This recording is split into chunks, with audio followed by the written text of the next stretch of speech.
Olá, então, não me estão a reconhecer, não me estão a reconhecer, pois não? Ah, eu logo vi, sou a Tininha, a última aquisição do Arlindo, e fui fazer a depilação e as unhas. Está um clima horrível, horrivélimo.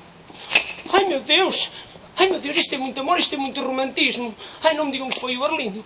O Arlindo disse que ia para a vinha cortar os pauzinhos da videira. E não me digas que ele preparou esta surpresa. Ai meu Deus, estou embobado por ti, Tininha. Ai meu Deus, assim, Arlindo Cascária. Quem lhe chamou Cascária ou Arlindo? Cascária é uma ova, tá? Olha que eu pego num pau e dou-te com ele no meio das das antenas. Meu Deus, isto é muito romantismo, estou muito razão. Ai não, um buquê de bolhacas, o último grito, é muito à frente. Não pode. E o Cupido? Ai meu Deus, mas eu sou o requinte do Cupido. Ai, faz-me lembrar aquela canção.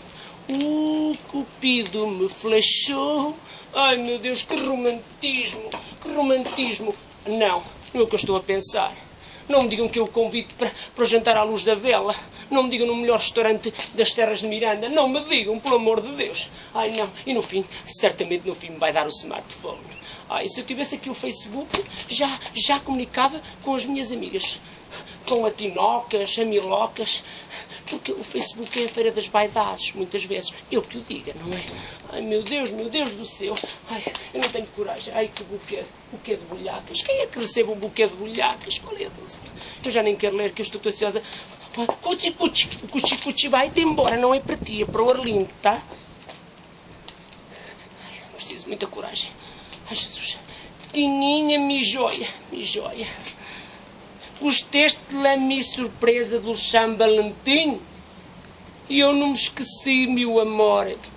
Isto mirandês às vezes não é só falar mirandês, é preciso dar-lhe a intuação, a expressividade, para parecer mais mirandês.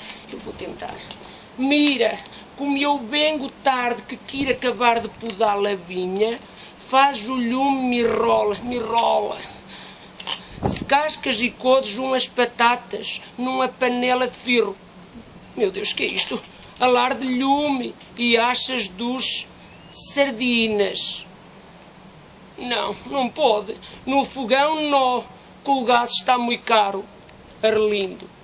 Isto é um insulto. Isto é uma ofensa. Eu pensava que ia ter um jantar à luz da vela e vou ter um jantar que é à luz do lume. Meu Deus, com cheiro a sardinhas. Isso não se fazia, Arlindo. Isso não se fazia. Isto é muito pimbalhada para o meu gosto. Isto é muita pimbalhada.